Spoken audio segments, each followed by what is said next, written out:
Hello viewers, அனைவருக்கும் வணக்கம். ஆசிய கண்டத்தின் இரண்டாவது மிக சிறிய நாடு. இருப்பினும் செல்வம், வணிகம், வர்த்தகம் மற்றும் நவீனத்துவத்துல இது அனைவரையும் விட மேலானது. இந்தியா உட்பட பல ஆசிய நாடுகளைச் சேர்ந்த மக்கள் இந்த நாட்டில் பணிபுரிவதன் மூலம் தங்கள் வாழ்க்கையை மேம்படுத்த முயற்சிக்கின்றனர். பல வெற்றியையும் கண்டுள்ளனர். இன்று நான் சிங்கப்பூரை பற்றி தான் இந்த விவரம் பார்ப்போம். சிங்கப்பூர் எத்தகைய நாடு என்பதை நாம் கண்டறிவோம். அது ஒரு ஏழை மீனவர்களின் நாடு. இது எப்படி உலகின் முதல் பணக்கார நாடாக ஆனது? இந்த நாட்டில் உங்களை ஆச்சரியப்படுத்தும் விஷயங்கள் என்ன? சிங்கப்பூரில் அபராதம் செலுத்துவதற்கான காரணங்கள் என்ன? இயற்கை வளங்கள் இல்லாத போதிலும் இந்த நாடு ஏன் இவ்வளவு வளர்ச்சி அடைந்துள்ளது? சிங்கப்பூர் உலகின் தூய்மையான நாடுகளில் ஒன்றாகும். இங்கு தெருக்கல்ல குப்பையோ அல்லது பாலத்தீனோ கூட நீங்கள் காண முடியாது. நாட்டில் நீங்கள் முதல் முறையாக ஒரு பொது இடத்துல குப்பையை வீசினா 300 சிங்கப்பூர் டாலர் அபராதம் செலுத்த வேண்டும். இது இந்திய டாலர்ல 20,000 ரூபாய். மீண்டும் பிடிபட்டா நீதிமன்றத்தில் உங்கள் மீது குற்றச்சாட்டப்பட்டு ஒரு பெரிய தொகை அபராதம் விதிக்கப்படும். தெருவில் எச்சு துப்புவது, சுவிங்கம் மெல்லுவது, சிகரெட் துண்டுகளை வீசுவது அல்லது அது போன்ற எதையும் செய்வது தண்டனைக்குரிய குற்றமாகும். இங்கே திருப்பணி ஆணை என்பது ஒரு வகையான தண்டனை ஆகும். அதுல குற்றவாளி எதிர்காலத்துல வெக்கத்தின் காரணமா இது போன்ற செயல்களை செய்யாம இருப்பதற்காக நெரிசலான சந்தை அல்லது பூங்காவில் உள்ள குப்பைகளை சுத்தம் செய்ய வைக்கப்படுகிறார். மேலும் சிங்கப்பூர்ல சுவிங்கம், பபுல்கம் இறக்குமதி செய்வதும் விற்பதும் முற்றிலும் தடை செய்யப்பட்டுள்ளது. ஏனெனில் அது தெருக்களை அசுத்தமாக்குறது. சிங்கப்பூரில் பல்வேறு காரணங்களுக்காக அபராதம் அடிக்கடி செலுத்தப்படுகிறது. அதனால்தான் இந்த நாடு பெரும்பாலும் அபராத நகரம் அல்லது அபராதங்களின் நகரம் என்று அழைக்கப்படுகிறது. அதே நேரம் பொது கழிப்பறைகளை பிளஸ் செய்யாமல் இருப்பது, சட்டவிரோதமாக வாகனங்களை நிறுத்துவது, அதிவேகமாக வாகனங்கள் ஓட்டுவது, போதைப் பொருள் பயன்படுத்துவது, பொது இடங்களில் நிர்வாணமாக நடப்பது, போதைப் பொருட்களை திறந்த வெளியில விட்டு செல்வது போன்றவை அவற்றில் செலவாகும். 2024 அறிக்கையின்படி சிங்கப்பூரின் பரப்பளவு 764 கிலோமீட்டர் ஆகும். இது தமிழ்நாட்டின் ஒரு சிறிய மாவட்டத்துக்கு சமம். நாட்டின் மொத்த மக்கள் தொகை 58,63,000. எப்படி இருந்தாலும் நாட்டின் ஒரு சதுர கிலோமீட்டருக்கு 7,970 பேர் வாழ்கின்றனர். நாட்டின் நிலவரப்பை விட மக்கள் தொகை மிக அதிகம் என்பது தெளிவாகிறது. நாடு மிகவும் சிறியது. அதனால்தான் நாடு வெறும் 5 மணி நேரத்தில் சுற்றி பார்த்து விடலாம். சிங்கப்பூர் வடக்கிலிருந்து தெற்காக வெறும் 27 கிலோமீட்டரும், கிழக்கிலிருந்து மேற்காக வெறும் 60 கிலோமீட்டருக்கும் மட்டுமே உள்ளது. சிங்கப்பூர்ல நம் நாட்டை போல இல்லாம சிங்கப்பூரின் மொத்த பரப்பளவு 735 சதுர கிலோமீட்டர் ஆகும். கிராமம் என்று நான் குறிப்பிடுவது மண் சாலைகள், ஓலை வீடுகள், மாடுகள், ஆடுகள், கால்நடைகள், விவசாயம் மற்றும் விவசாயிகள், சிறிய சந்தைகள் போன்றவை தான். இந்த நாட்டில் அப்படி கிராமங்கள் எதுவும் இல்லை. இருப்பினும் 1960களில் சிங்கப்பூர்ல பல கிராமங்கள் இருந்தது. அவை உள்ளூர் மொழியில கம்போங் என்று அழைக்கப்பட்டன. நகரமயமாக்கல் காரணமா 1980களில் அவை படிப்படியா மறைந்துவிட்டன. இப்போது அது முற்றிலும் நகரமயமாக்கப்பட்ட தீவு. எனவே இங்குள்ள கிட்டத்தட்ட 100% பேர் நகரத்தில் வாழ்கின்றனர். முழு நாடும் ஒரு நகரமாக இருப்பதால தலைநகரை பிரிக்க முடியாது. அதன் தலைநகரம் சிங்கப்பூர் நகரம் என்றாலும் முழு நாடும் ஒரு நகரமாக இருந்தாலும் சிங்கப்பூரின் மொத்த நிலவரப்புல 40%க்கும் அதிகமான பகுதி பசுமையால சூழப்பட்டுள்ளது. சிங்கப்பூர் நகரத்தின் தெருக்களிலும் நகரத்திலும் நிறைய மரங்களும் பசுமையும் உள்ளது. இது நாட்டில் தோட்ட நகரம் என்றும் தற்போது தோட்டத்தில் ஒரு நகரம் என்றும் அழைக்கப்படுகிறது. ஆசியாவின் 4 பொருளாதார பகுதிகள், ஆசியாவின் 4 புலிகள், 4 ஆசிய புலிகள் அல்லது 4 குட்டி டிராகன்கள் என்று அழைக்கப்படுகிறது. அடிப்படையில் இந்த பகுதிகள் 1960கள் முதல் 1990கள் வரை உலகளவில் விரைவான பொருளாதார வளர்ச்சியை அடைந்துள்ளது. அந்த பகுதிகள் அல்லது நாடுகள் சிங்கப்பூர், ஹாங்காங், தென்கொரியா மற்றும் தைவான் ஆகும். இந்த நாடுகள்லாம் வேகமாக வளர்ச்சி அடைந்தது. 2025ஆம் ஆண்டின் தனிநபர் மொத்த உள்நாட்டு உற்பத்தியின்படி சிங்கப்பூர் ஆசியாவிலும் உலகிலேயே மிகவும் செல்வந்த நாடாகும். அந்த நாட்டின் தனிநபர் வருமானம் ஆண்டுக்கு $1,00,000 மேல். மாத வருமானம் ஒரு தனிநபருக்கு சம்பளம் அல்லது சுயதொழில் மூலம் மாதத்துக்கு சராசரியாக 14,148 சிங்கப்பூர் டாலர் அல்லது அதற்கு அதிகமாக ஈட்டுகின்றனர். அதாவது இந்திய ரூபாயில மாசத்துக்கு 10 லட்சம் ரூபாய். அந்த நாட்டின் நாணயம் சிங்கப்பூர் டாலர் ஆகும். ஒரு சிங்கப்பூர் டாலர் இந்திய மதிப்புல 55 ரூபாய்க்கு சமம். சிங்கப்பூர்ல வாழ்க்கை செலவு மிகவும் அதிகம். பாரிஸ் மற்றும் சூரிங்குடன் சேர்ந்து சிங்கப்பூர் உலகின் மிகவும் விலையுயர்ந்த நகரங்கள்ல ஒன்றாகும். நாட்டின் அதிகாரப்பூர்வ பெயர் சிங்கப்பூர் குடியரசு. இது தென்கிழக்கு ஆசியாவில் உள்ள ஒரு தீவு நாடகம். இதுல மொத்தம் 64 பெரிய மற்றும் சிறிய தீவுகள் உள்ளது. அவற்றில்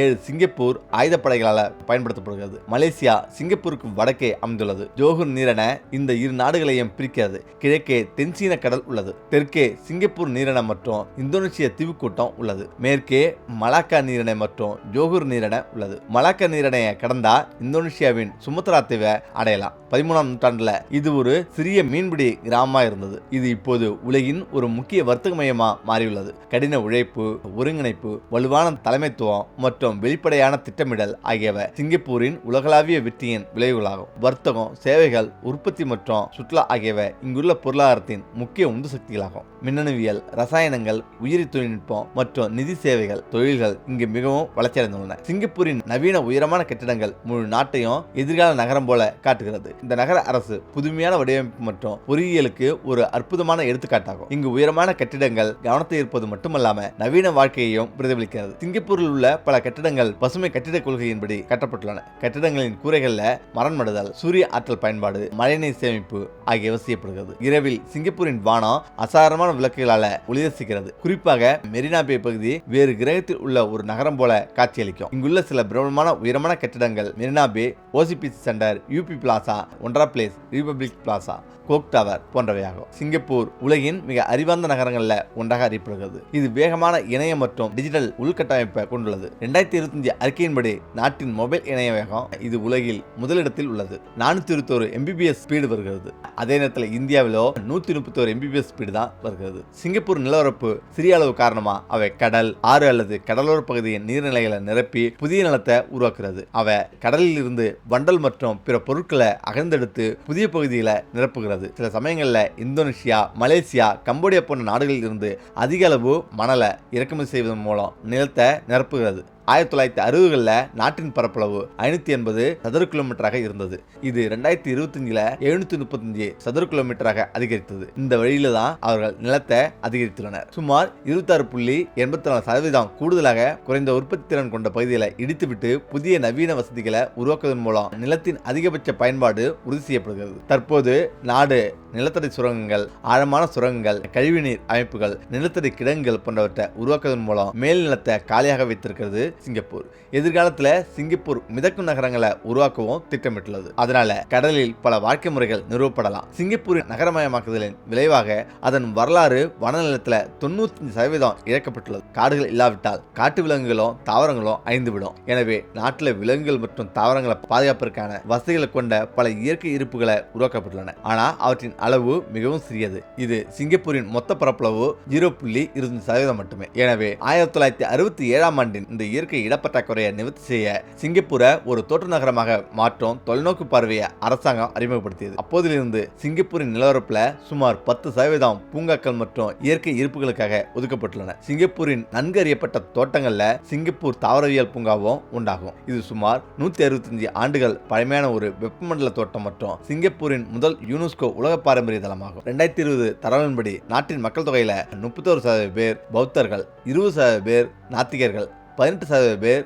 கிறிஸ்தவர்கள், 15% பேர் முஸ்லிம்கள், 8% பேர் தாவோயிஸ்டுகள், 5% பேர் இந்துக்கள் மற்றும் 0.6% பேர் மற்றவர்கள். சிங்கப்பூரில் ஆங்கிலம், மலாய், சீனம், மாண்டரின் மற்றும் தமிழ் என 4 அதிகாரப்பூர்வ மொழிகள் உள்ளது. ஆங்கிலம் இங்கு மிகவும் பொதுவான மொழியாகும். மேலும் வணிகம், கல்வி மற்றும் அரசாங்க நடவடிக்கைகளை ஆங்கிலம் முக்கியமாக பயன்படுத்தப்படுகிறது. சரக்கு போக்குவரத்தை பொறுத்தவரை சிங்கப்பூர் துறைமுகம் உலகின் 2வது பரபரப்பான துறைமுகமாகும். முதலாவது சீனாவின் சங்காய் துறைமுகம். சிங்கப்பூர் உலகின் முதல் நில சரக்கு மற்றும் துறைமுகமாகும். 2024 நிலவரப்படி சிங்கப்பூர் துறைமுகம் அந்த நாட்டில் சுமார் 37 மில்லியன் முதல் 38 மில்லியன் கொள்கலன்களை கையாண்டது. இந்த துறைமுகம் உலகில் உள்ள சுமார் 600 பிற துறைமுகங்களுடன் 123 நாடுகளுடனும் நேரடியாக இணைக்கப்பட்டுள்ளது. நாட்டில் 24 மணி நேரமும் மின்சாரம் உள்ளது. இங்கு மின்வெட்டு என்பது கிட்டத்தட்ட இல்ல. விபத்து காரணமாக மட்டுமே மின்வெட்டு ஏற்பட முடியும். சிங்கப்பூரின் மருத்துவ அமைப்பு மிகவும் மேம்பட்டது மற்றும் உலகம் முழுவதும் நல்ல நற்பெயரை கொண்டுள்ளது. இங்கு பொது மற்றும் தனியார் துறைகள் இரண்டிலும் அதிநவீன தொழில்நுட்பம் பயன்படுத்தப்படுகிறது. சாதாரண குடிமக்கள் குறைந்த கட்டண அரசு மருத்துவமனைகளில் சிகிச்சை பெறுகிறார்கள். சிங்கப்பூர்ல அதிக எண்ணிக்கையிலான சிறப்பு மருத்துவர்கள் உள்ளனர். மேலும் அவர்கள் சர்வதேச தரத்துக்கு பயிற்சி பெற்றவர்கள். ஒவ்வொரு ஆண்டும் உலகின் பல நாடுகளிலிருந்து நோயாளிகள் சிகிச்சைக்காக சிங்கப்பூருக்கு வருகிறார்கள். குறிப்பாக புற்றுநோய் சிகிச்சை, இதய அறுவை சிகிச்சை மற்றும் உப்பு மாற்று அறுவை சிகிச்சைக்காக சிங்கப்பூரில் உள்ள சில பிரபலமான மருத்துவர்கள் மற்றும் மருத்துவ மையங்கள் உள்ளது. சிங்கப்பூரில் உள்ள பல முக்கியஸ்தர்கள் எலிசபெத் மருத்துவமனையில் சிகிச்சைக்காக அடிக்கடி சிங்கப்பூருக்கு செல்கிறார்கள். நாட்டில் இயற்கையான நீர்த்தேக்கங்கள் இல்லை. இருப்பினும் நீர் சேமிப்பு மற்றும் விநியோகத்திற்காக செயற்கை நீர்த்தேக்கங்கள் உருவாக்கப்பட்டுள்ளன. அவை மார்க்சி நீர்த்தேக்கம், பெடோக் நீர்த்தேக்கம், மெரினா நீர்த்தேக்கம் போன்றவை. அவை முக்கியமாக மழைநீர் சேமிப்பதற்காக வடிவமைக்கப்பட்டுள்ளன. நாட்டில் சில இயற்கை ஆறுகள் இருந்தாலும் அவை மிகவும் சிறியவை. சிங்கப்பூர் தனது நீர் தேவையின் பெரும்பகுதியை மலேசியாவில் இருந்து இறக்குமதி செய்கிறது. நாட்டின் நிலவரப்புல 1%க்கும் குறைவாகவே விவசாய நோக்கங்களுக்காக பயன்படுத்தப்படுகிறது. சிங்கப்பூர் தனது சொந்த உணவுல சுமார் 10% உற்பத்தி செய்ய முடியும். உற்பத்தி செய்கிறது. 90% உணவு வெளிநாடுகளில் இருந்து இறக்குமதி செய்யப்படுகிறது. அவர்கள் குறிப்பாக மலேசியா, ஆஸ்திரேலியா, தாய்லாந்து போன்ற நாடுகளில் இருந்து உணவை இறக்குமதி செய்கிறார்கள். சிங்கப்பூரின் பல பிரபலமான தயாரிப்புகள் மற்றும் பிராண்டுகள் உலகம் முழுவதும் பிரபலமாக உள்ளது. 2025 உலகின் மிகவும் சக்தி வாய்ந்த பாஸ்போர்ட் சிங்கப்பூர் பாஸ்போர்ட் ஆகும். சிங்கப்பூர் பாஸ்போர்ட்டுடன் 195 நாடுகளுக்கு விசா இல்லாம பயணிக்கலாம். 2023 ஆண்டிற்கான தரவின்படி நாட்டின் மக்கள் தொகையில 13% பேர் மலாயர்கள், 9% பேர் இந்தியர்கள், 3.2% பேர் பிற இனக்குழுவினர். சிங்கப்பூர் உலகின் பாதுகாப்பான நாடுகளில் ஒன்றாக பரவலாக அறியப்படுகிறது. இந்த நாடு பல்வேறு சர்வதேச ஆய்வுகள் மற்றும் குறியீடுகளில் பெரும்பாலும் முதலிடத்தில் உள்ளது. இங்கு குற்ற விகிதம் மிகவும் குறைவாக உள்ளது. திருட்டு, வழிபறி அல்லது பிற வகை வன்முறை குற்றங்கள் நாட்டில் மிகவும் அரிதானது. கடுமையான சட்டங்கள் மற்றும் அவற்றை முறையாக அமல்படுத்துவதன் மூலம் இது சாத்தியமாகியுள்ளது. 2024 ஆண்டின் உலக அமைதி குறியீட்டின்படி அமைதியின் அடிப்படையில் இந்த நாடு 5வது இடத்தில் உள்ளது. சிங்கப்பூர் உலகின் மிகவும் பாதுகாப்பான, வளர்ச்சியடைந்த மற்றும் அழகான நாடுகளில் ஒன்றாகும். இது சுற்றுலா பயணிகளுக்கு மிகவும் உகந்த இடமாக அமைகிறது. மெரினா பே, செந்தோசா தீவு, சிங்கப்பூர் விலங்கியல் பூங்கா, தாவரவியல் பூங்கா, நைட் சபாரி, யூனிவர்சல் ஸ்டுடியோ மற்றும் பல அற்புதமான இடங்கள் இங்கு உள்ளது. இங்கு மிகவும் திறமையான மற்றும் சரியான நேரத்தில் இயங்கும் ஒரு பொது போக்குவரத்து அமைப்பு உள்ளது. அதாவது இங்கு நீங்கள் ரயில், பேருந்து அல்லது ஒரு குறிப்பிட்ட நேரத்தில் செல்லும் டாக்ஸி மூலம் குறைந்த செலவில் எங்கு வேண்டுமானாலும் செல்லலாம். சிங்கப்பூரின் பொது போக்குவரத்து அமைப்பு மிகவும் மேம்பட்டது மற்றும் திறமையானது. 2025 20 மில்லியன் சுற்றுலா பயணிகளை இந்த நாடு பெற்றது. ஆண்டுதோறும் நாட்டிற்கு வருகை தரும் சுற்றுலா பயணிகளின் எண்ணிக்கை நாட்டின் மொத்த மக்கள் தொகையை விட பல மடங்கு அதிகமாகும். இந்தோனேசியா, சீனா, இந்தியா, மலேசியா மற்றும் ஆஸ்திரேலியாவிலிருந்து அதிகமான சுற்றுலா பயணிகள் சிங்கப்பூருக்கு வருகை தருகின்றனர். 2024 சிங்கப்பூர் சுற்றுலாத்துறையிலிருந்து சுமார் 27.5 பில்லியன் முதல் 29 பில்லியன் சிங்கப்பூர் டாலர்களை ஈட்டியது. இது மிகவும் அதிகமாகும். சிங்கப்பூர்ல தனியார் கார்களின் எண்ணிக்கையை கட்டுப்படுத்த உரிமை சான்றிதழ் என்ற அமைப்பு உள்ளது. ஒரு காரை வாங்க நீங்கள் முதல்ல இந்த சான்றிதழை வாங்க வேண்டும். இதன் விலை காரின் விலையை விட அதிகமாக இருக்கும். சிங்கப்பூரின் கல்வி முறை உலக அளவில் மிகவும் மேம்பட்டதாகவும் வெற்றிகரமானதாகவும் கருதப்படுகிறது. இங்குள்ள கல்வி முறை கடுமையான தரநிலைகள், போட்டி நிறைந்த சூழல் மற்றும் எதிர்காலத்தின் திறமையான குடிமக்களை உருவாக்குதல் ஆகியவற்றை வலியுறுத்துகிறது. நாட்டில் தொடக்கல்வி கட்டாயமாகும். கல்வியறிவு விகிதம் 97.6% ஆகும். நாட்டில் 6 முழுமையான பொது பல்கலைக்கழகங்கள் உள்ளது. அவை சிங்கப்பூர் தேசிய பல்கலைக்கழகம், நன்யாங் தொழில்நுட்ப பல்கலைக்கழகம், சிங்கப்பூர் தொழில்நுட்ப மற்றும் வடிவமைப்பு பல்கலைக்கழகம், சிங்கப்பூர் தொழில்நுட்ப நிறுவனம், சிங்கப்பூர் சமூக அறிவியல் பல்கலைக்கழகம். அவற்றுள் சிங்கப்பூர் தேசிய பல்கலைக்கழகமோ நன்யாங் தொழில்நுட்ப பல்கலைக்கழகமோ உலக தரவரிசையில் உலகின் சிறந்தவற்றில் ஒன்றாக தரவரிசைப்படுத்தப்பட்டுள்ளது. சிங்கப்பூரின் பிரதான விமான நிலையம் சாங்கி விமான நிலையம். இங்கு 16 மாடி கட்டிட அளவுக்கு உயரமான 18 செயற்கை பெருமரங்கள் உள்ளது. ஆகாய நடைபாதையில் அவற்றின் மீது நடப்பது ஒரு அசாதாரணமான அனுபவம். சிங்கப்பூர் 1942 முதல் 1945 வரை பிரிட்டிஷ் காலனியாகவும் 1945 முதல் 1959 வரை ஜப்பானால் ஆக்கிரமிக்கப்பட்டும் இருந்தது. 1959 முதல் 1963 வரை பிரிட்டிஷ் காலனியாகவும் 1963 முதல் 1965 வரை தன்னாட்சி பெற்ற சிங்கப்பூராகவும் இருந்தது. மலேசியாவின் ஒரு பகுதியாகவும் 1965 முதல் இன்று வரை ஒரு சுதந்திரம் மற்றும் இறையாண்மை கொண்ட நாடாகவும் உள்ளது. 1965 சுதந்திரம் பெறுவதற்கு முன்பு சிங்கப்பூர் பிரிட்டிஷாரின் கீழ் ஒரு முடியாட்சி காலனியாக இருந்தது. இந்த தீவு கிழக்கு ஆசியாவில் பிரிட்டிஷ் கடற்படையின் முக்கிய தளமாக இருந்ததால சிங்கப்பூர் அப்போது கிழக்கின் ஜிப்ரால்டர் என்று அழைக்கப்பட்டது. 1869 சூயஸ் கால்வாய் திறக்கப்பட்ட பிறகு ஐரோப்பாவிற்கும் ஆசியாவிற்கும் இடையிலான கடல் வர்த்தகம் அதிகரித்தது. அப்போதுதான் சிங்கப்பூர் உலகின் ஒரு முக்கிய துறைமுகமாக பயன்படுத்தப்பட தொடங்கியது. இப்போது விஷயம் என்னவென்றால் சிங்கப்பூர் ஒரு மிக சிறிய நாடு. மேலும் அதில் இயற்கை வளங்கள் எதுவும் இல்லை. அங்கு எண்ணெய், எரிவாயு, நிலக்கரி அல்லது கனிமங்கள் எதுவும் இல்லை. அப்படி என்றால் அது ஏன் உலகில் இவ்வளவு செல்வந்த நாடாக ஆனது? அது எப்படி இவ்வளவு முன்னேற்றத்தை அடைந்தது? இவ்வளவு முன்னேற்றத்திற்கான காரணம் என்ன? வலுவான, வெளிப்படையான மற்றும் நேர்மையான அரசாங்க அமைப்பு, ஊழலற்ற நிர்வாகம், மூலோபய புவியியல் அமைவிடம் மற்றும் வணிக சூழல், நம்பகமான மற்றும் திறமையான மனித வளம், தடையற்ற சந்தை பொருளாதாரம் மற்றும் வர்த்தகத்துக்கு உகந்த கொள்கைகள், வெளிநாட்டு முதலீடு, மேம்பட்ட உள்கட்டமைப்பு மற்றும் சட்டம் ஒழுங்கு, தரமான கல்வி, தொழில்நுட்பம் மற்றும் புத்தாக்கம், தொலைநோக்கு திட்டமிடல் மற்றும் கொள்கைகள் அடிப்படையில் இவை உள்ளது. சிங்கப்பூரின் முதல் பிரதமர் லீ குவான் அவர்களால் சில நம்பகமான மற்றும் புத்திசாலியான நபர்களை கொண்டு உறுதி செய்யப்பட்டன. இவர் 1959 முதல் 1990 வரை சிங்கப்பூரின் முதல் பிரதமராக இருந்தார். சிங்கப்பூரின் பிரதமராக நாட்டை ஆண்டார்.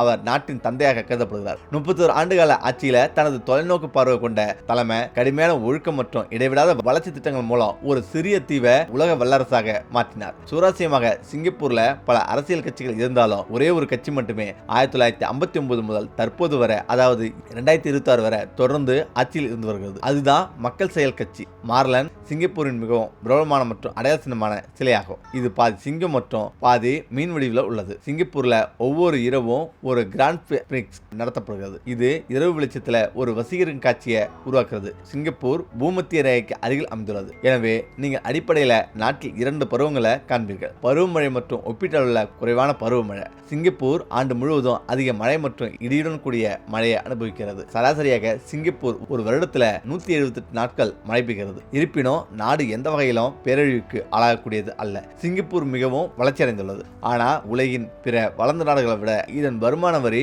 மிகவும் குறைவு. 2024 ஆண்டு நிலவரப்படி நாட்டில் அதிகபட்ச வருமான வரி 24% இருந்தது. Finland, Denmark, Japan, Austria, Belgium, Sweden ஆகிய நாடுகளில் வருமான வரி 50%க்கும் அதிகமாக உள்ளது. சிங்கப்பூர் ஒரு சர்வதேச உலகின் பல்வேறு நாடுகளைச் சேர்ந்த ஒரு சர்வதேச நாடு.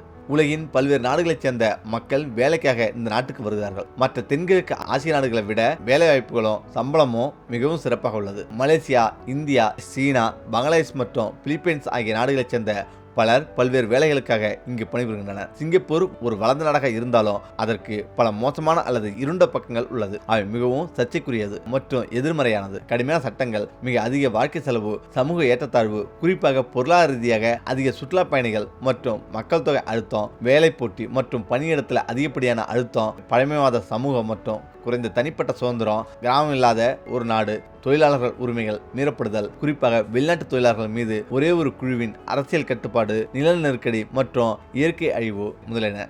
இதுதான் சிங்கப்பூர். ஓகே, நம்ம இந்த வீடியோ பிரச்சனை மீண்டும் அடுத்தது இருந்துப்போம். நன்றி, வணக்கம்.